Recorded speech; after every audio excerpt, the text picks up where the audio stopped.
चलिए बुलेटिन में सबसे पहले बात करेंगे प्रदेश के मुखिया अशोक गहलोत की, जो कि दिल्ली दौरे पर हैं। मुख्यमंत्री अशोक गहलोत मीडिया से भी रूबरू हुए। उन्होंने कहा कि कांग्रेस हाईकमान बेहद मजबूत है, कांग्रेस संगठन भी बहुत मजबूत स्थिति में है।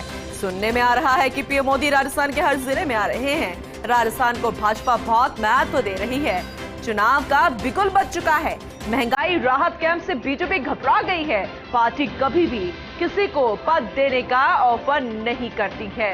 पिछले 5 सालों में प्रदेश में शानदार काम हुआ है। हम अपनी योजनाओं पर चुनाव लड़ेंगे।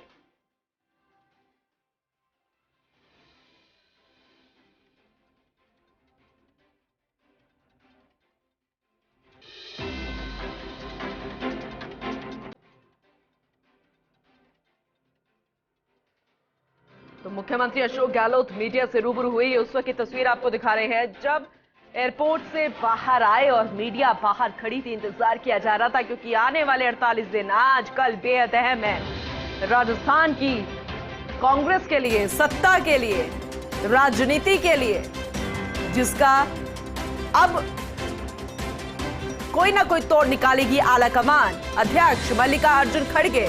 इसीलिए बेहद खास दिन। मुख्यमंत्री अशोक गहलोत से मीडिया ने भी बातचीत की। इस दौरान उन्होंने तमाम अहम बातें इस दौरान की और क्या कुछ कहना था उस वक्त जब मीडिया से बातचीत हुई, चलिए सुनवाते हैं। देखिए, फॉर्मूला मैंने तो कभी पूरी जिंदगी में सुने नहीं कभी भी कि कोई भी नेता कोई चीज़ मांगे कि मुझे मिल जाए या हाईकमांड उनको ऑफर करे कि आप कौन सा पद लोगे। ऐसा रिवाज कांग्रेस में मैंने तो ज़िंदगी में कभी देखा नहीं है। जितने आपके मीडिया वाले जो प्रचार करते रहते हैं, स्टोरी बनाते रहते हैं या लोग बनवाते रहते होंगे, उसमें कोई दम नहीं होता है। हाईकमांड इतनी मजबूत आज भी है, कांग्रेस पार्टी इतनी मजबूत है कि ऐसी स्थिति नहीं आई कि आप किसी को मनाने के लिए ऑफर करो, आप कौन सा पद स्वीकार करोगे। ऐसा आज तक ऐसे कभी हुआ नहीं ज़िंदगी में, ना कभी होगा। कांग्रेस बहुत मजबूत संगठन है आज भी, हाईकमांड बहुत मजबूत है। ना किसी कार्यकर्ता नेता की इतनी हिम्मत है वो कहे नहीं ये नहीं मैं ये लूँगा पद, ऐसा कभी होता नहीं है। ये सब स्टोरी अखबार में चलती रहती है या फिर कुछ लोग चलाते रहते हैं या स्टोरी बनवाते रहते होंगे, कोई दम नहीं है। दिल्ली में आज की बैठक से कितनी उम्मीदें हैं आपको? आज की बैठक से कितनी उम्मीदें हैं? आज की बैठक को लेकर जो देखिए, बात सुनिए, तो अब हम लोग का आना जाना लगातार जारी रहेगा क्योंकि अब प्रधानमंत्री जी आ रहे हैं परसों जयपुर के, अजमेर के अंदर आ रहे हैं। तो ये जो सिलसिला है चुनाव का बिगुल बज चुका है एक प्रकार से। हमारे जो महंगाई राहत शिविर है उसको लेके प्रधानमंत्री जी और तमाम ये पार्टी लोग घबरा गए हैं। प्रधानमंत्री जी को ये ब्रीफ किया गया है कि आप बराबर आओ लगातार। मैंने सुना वो हर जिले में आ रहे हैं, इतना महत्व दे रहे हैं राजस्थान को क्योंकि उनके पास कहने को है नहीं लोकल पार्टी के पास। तो लोकल बीजेपी पूरी तरह नाकारा साबित हुई।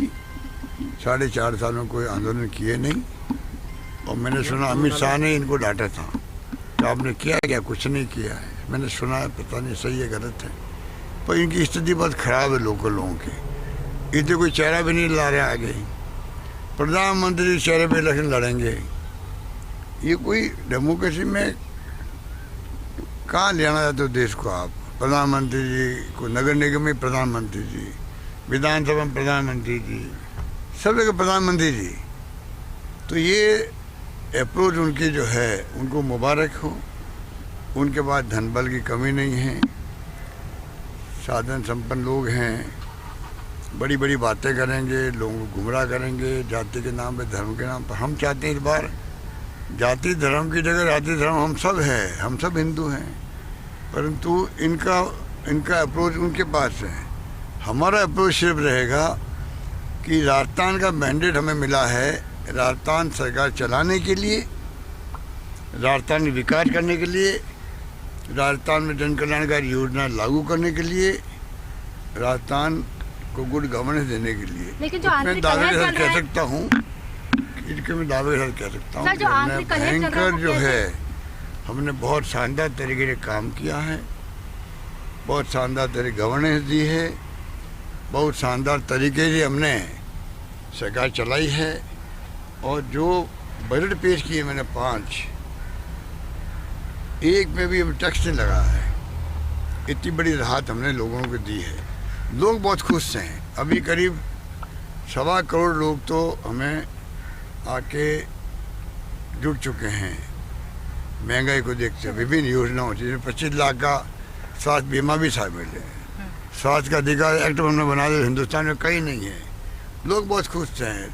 शिक्षा में हमारी बहुत योजना है, स्वास्थ्य की बड़ी बड़ी योजना लेके आ गए। स्वास्थ्य का अधिकार का कानून पास कर दिया हम लोगों ने, कानून हिंदुस्तान में कहीं नहीं है। सोशल सिक्योरिटी में 1 करोड़ लोगों को हम लोग दे रहे हैं, पेंशन दे रहे हैं, उसमें 500 वालों को 1000 कर दिए हम लोगों ने। तो लोग बहुत खुश हैं वहाँ पर। उससे घबरा करके प्रधानमंत्री जी बार बार आ रहे हैं। हम चुनाव लड़ेंगे सिर्फ हमारी अपनी योजनाओं पर। मुझे यकीन है कि जनता, ये चुनाव कोई पार्लियामेंट का है नहीं, ये चुनाव राजस्थान सरकार का चुनाव है, विधानसभा का चुनाव है। विधानसभा के हिसाब से लोगों की सोच रहेगी, और चाहे कितने ही लोगों को भड़काएंगे, इस बार लोग भड़काने में आएंगे नहीं और सरकार हमारी बनेगी। धन्यवाद, जय हिंद। तो बहुत अहम बातें मीडिया से रूबरू होते हुए मुख्यमंत्री अशोक गहलोत ने कही। जैसे ही वो दिल्ली पहुंचे, अहम जानकारियां उन्होंने बातचीत के जरिए बता दी। क्योंकि एक चाहे फॉर्मूले से जुड़ा मुद्दा हो, प्रधानमंत्री नरेंद्र मोदी का राजस्थान दौरा हो और अपनी योजनाओं से जुड़ा दौरा हो, अहम बातें उन्होंने बहुत कुछ साफ कर दिया। दिल्ली न्यूज एडिटर अदिति नागर हमारे साथ जुड़ गई हैं, उनका रुख करेंगे। अदिति, सुबह से ही इस पर हम चर्चा कर रहे थे। आपने कहा था कि बस अशोक गहलोत मुख्यमंत्री बहुत जल्द बाहर आने वाले हैं, और जब वो बाहर निकले आपने उनसे बातचीत भी की, सब मीडिया ने उनसे कई सवाल किए और बहुत कुछ बातें उन्होंने साफ कर दी है। जब भी कोई इस तरीके का अहम मुद्दा होता है, जैसे कि आपने कहा कि 48 घंटे बेहद अहम है, तब हम दिग्गजों की बॉडी लैंग्वेज देखते हैं, उनके बात करने का स्टाइल देखते हैं। और जब बात मुखिया अशोक गहलोत की आए तो बहुत कुछ बयां हो रहा था। आज अदिति, एक बात कही जाती है राजस्थान में कि परसेप्शन की राजनीति होती है, मैसेज की राजनीति होती है। और अशोक गहलोत को पता है कि किस समय क्या कहना है और उस पर क्या संदेश जाने वाला है। पिछले 5 दिन से जब से ये बैठक होनी थी, पहले जो बैठक हुई थी उसके बाद, इस बीच में लगातार एक प्रयास लगा Sachin Pilot is back in race. एक प्रयास लगे और सोशल मीडिया से लेकर तमाम जगह ये चला कि सचिन पायलट जो है, मीडिया में ये चला कि वो डिप्टी सीएम पीसीसी, जो कि चुनाव के दौरान बहुत महत्वपूर्ण व्यक्ति होता है संगठन का मुखिया, वो उस रेस में सबसे अव्वल नंबर पे है। और उससे सियासी समीकरण भी बदलते हैं और उससे प्रदेश में कार्यकर्ताओं के माइंडसेट भी बदलता है और उससे जैसे कहते हैं ठहरे पानी में पत्थर फेंका गया। और अशोक गहलोत दिल्ली पे उतरे और देश की राजधानी में उतरते उन्होंने अपनी 2 लाइन के बयान से उन सारी बातों पर हस्ताक्षेप कर दिया। इसीलिए कहते हैं एक्सपीरियंस खिलाड़ी कौन होता है, किस समय क्या मैसेज देना। आप देखें कि रात तक जब दोनों की बैठक होती तो तमाम मीडिया जो है लगातार ये बात करती कि क्या डिप्टी सीएम फॉर्मूला, क्या डिप्टी सीएम फॉर्मूला दिया जाए। उन बातों को कहीं न कहीं उन्होंने विराम लगाया और कहा कि कांग्रेस पार्टी किसी भी इस तरह के फॉर्मूले में नहीं राजी है, बातचीत होगी तो कोई बात निकल कर आएगी। तो आज एक बार फिर अशोक गहलोत ने उस पूरे मसले का जो पिछले 5 दिन से चल रहा था उसका कटाक्षेप कर दिया। जी जी, बहुत बहुत शुक्रिया अदिति ये जानकारी देने के लिए। वहीं और ज्यादा जानकारी लेने के लिए पॉलिटिकल एडिटर योगेश शर्मा जी हमारे साथ जुड़ गए हैं न्यूज रूम लाइव, उनका रुख करेंगे।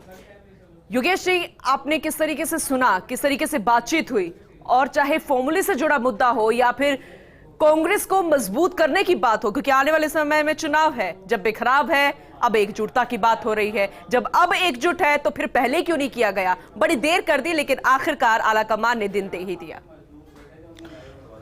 देखिए, तमाम बातें पूनम अपनी जगह है, लेकिन जैसा अदिति ने बताया कि मुख्यमंत्री का जो बयान है वो अनुभवों से बहुत कुछ उसमें दिखते हैं, साफ तौर पर वो पहलू जो सामने आ सकते हैं। लेकिन मेरा ये मानना है कि गांधी परिवार ने राजस्थान की स्क्रिप्ट लिख ली है। अब वो कब वो जारी करेंगे ये उनके ऊपर है। और शिमला के अंदर जब गांधी परिवार एक साथ था, उसी वक्त राजस्थान के मसलों पर आपस के अंदर राय तय हो चुकी है।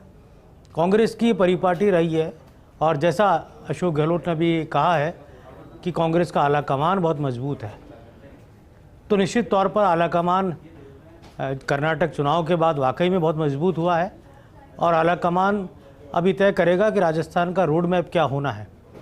और मुझे ये लगता है कि कुछ दिनों पहले जब सचिन पायलट ने राजस्थान के जयपुर में सभा की थी पदयात्रा के अंतिम दिन, और जो अल्टीमेटम दिया था जी, उसको लेकर अब ज़्यादा बात इसलिए नहीं हो रही कि सचिन पायलट ने उस पूरे मसले पर पर्दे के पीछे दिल्ली में केसी वेणुगोपाल से डिस्कस कर लिया है और इस मामले को अब ज़्यादा तूल देने के बजाय अब बीती ताहे बिसार आगे की सुधले इस बात पर काम किया जाएगा।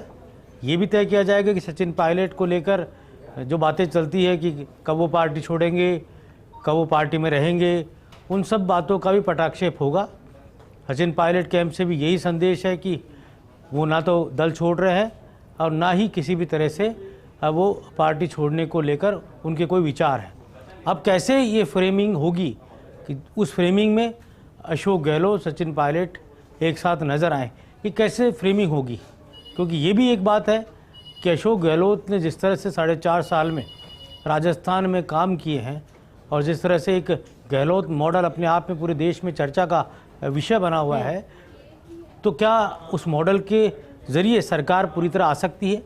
क्या सरकार को वो मैंडेट मिल सकता है कि राजस्थान में मिथक तोड़ दिया जाए, या फिर कहीं सचिन पायलट की ज़रूरत पड़ेगी तो उनको भी साथ रखा जाए? लेकिन इन तमाम चीज़ों को फैसले करने के लिए 3-4 चीज़ें एक साथ होंगी। सत्ता और संगठन में व्यापक बदलाव किए जाएंगे, साथ ही प्रदेश कांग्रेस कमेटी के अंदर हमें परिवर्तन दिखेंगे, तो वहीं सत्ता के अंदर हमें उप मुख्यमंत्री जैसे नए पद क्रिएट होते हुए नज़र आएंगे। साथ ही कैबिनेट का विस्तार होगा, फेरबदल होगा। समय कम बचा है और पहले से ही कांग्रेस पार्टी काफ़ी लेट है तमाम मसलों को सुलझाने की दिशा में, और यही कारण, और जो ये डिवाइडेशन है इसको समझने की ज़रूरत है। अशोक गहलोत और पायलट कैंप के बीच में जो विवाद पनपे थे वो नीचे तक असर कर रहे हैं, ना केवल राजस्थान के ऊपर या शीर्ष नेतृत्व के बीच नहीं, बल्कि नीचे तक असर कर रहे हैं। प्रदेश कांग्रेस की कमेटी की जो भी जिला इकाइयाँ हैं, बूथ इकाइयाँ हैं, उनमें भी डिवाइडेशन है। तो ये ज़रूरी है कि एकता का संदेश दिया जाए। यही कारण है कि आपने देखा होगा पूनम के लगातार सुखजिंदर रंधावा के जयपुर के दौरे हुए, और इस मीटिंग से पहले रंधावा ने एक राय बनाने की कोशिश की। किस तरह से उन्होंने स्पीकर डॉक्टर सीपी जोशी के घर जाके बात की, लंबी चर्चाएं उनकी मुख्यमंत्री के साथ हुई, सचिन पायलट की दिल्ली में चर्चाएं केसी वेणुगोपाल के साथ हुई। तो एक जाजम पर लाने के लिए राहुल गांधी विदेश जाने से पहले इन चीज़ों को सुलझाकर जाना चाहते हैं जी, क्योंकि ये बात साफ तौर पर है कि अखिल भारतीय कांग्रेस कमेटी के अध्यक्ष मल्लिकार्जुन खड़गे हैं, लेकिन ये भी बात सही है कि पर्दे के पीछे फैसले गांधी परिवार ही लेता हुआ आया है और लेता हुआ रहेगा, क्योंकि गांधी परिवार का जो आभामंडल है उसकी बात को सब मानते हैं। कांग्रेस पार्टी की जो भी आगे की सोच होती है वो वही परिवार डिसाइड करता है। तो निश्चित तौर पर ये आगे, और ये जो बात है पूनम की, ना ये विधानसभा चुनाव की बात नहीं, यहाँ पर लोकसभा चुनाव की रणनीति को भी देखा जा रहा है जी, कि कैसे हम लोकसभा चुनाव के अंदर 2024 के अंदर बीजेपी से मुकाबला कर पाएंगे, नरेंद्र मोदी के फेस से मुकाबला कर पाएंगे। तो आज जब चीज़ें सुलझेंगी तभी वो जाके आगे लोकसभा चुनाव के वक्त भी फलीफूत होती हुई नजर आएंगी। आज चीज़ें बिगड़ जाएंगी तो वो लोकसभा चुनाव में भी आपको उनके परिणाम अच्छे नहीं होंगे। तो निश्चित तौर पर पार्टी की एकता, सिद्धांत, लेकिन जो दूसरी सबसे बड़ी बात है पार्टी के प्रति वफादारी, लॉयल्टी, ये गांधी परिवार के सामने एक बड़ा पैमाना हमेशा से रहा है। जो लॉयलिस्ट है, जो पार्टी के प्रति वफादार है, जो पार्टी के कहे गए सिद्धांत और विचारों पर चलता है, पार्टी के कही हुई बातों को मानता है, वही आगे राजनीति में उसको आगे बढ़ाने का काम कांग्रेस का गांधी परिवार करता रहा है। तो एक सवाल जो राजस्थान की राजनीति में खड़ा हुआ वो दोनों ही कैंपों से खड़ा हुआ। सचिन पायलट कैंप की बगावत रही मानेसर में, और 25 सितंबर की घटना रही जयपुर में, जिसको लेकर आला कमान ने अपना कड़ा रुख भी दिखाया, और आला कमान को ये तमाम घटनाएं राजस्थान की राजनीति की उनको अच्छी नहीं लगी। लेकिन आज ये सवाल ये भी खड़ा होता है कि आज अहमद पटेल जैसे वो मूर्धन्य नेता नहीं है जो इन तमाम मसलों को सुलझाते हुए एक जाजम पर लेकर आए। यही कारण है कि देर लगी। आपको ध्यान है मानेसर की घटना के बाद अंबिका सोनी, अहमद पटेल जैसे नेताओं ने तमाम चीज़ों को एक पटरी पर लाने का काम किया था। बाद में ये चीज़ें और बिगड़ती गई। अब ये आज की जो बैठक है, इस बैठक के बाद निर्णय निकलना पूनम जरूरी हो गया। ये योगेश जी, जो मिशन रिपेयर है ये कितना कारगर साबित होता है, कितनी सफलता इसमें मिलती है, ये 48 घंटों के बाद बिल्कुल साफ हो जाएगा। बहुत बहुत शुक्रिया।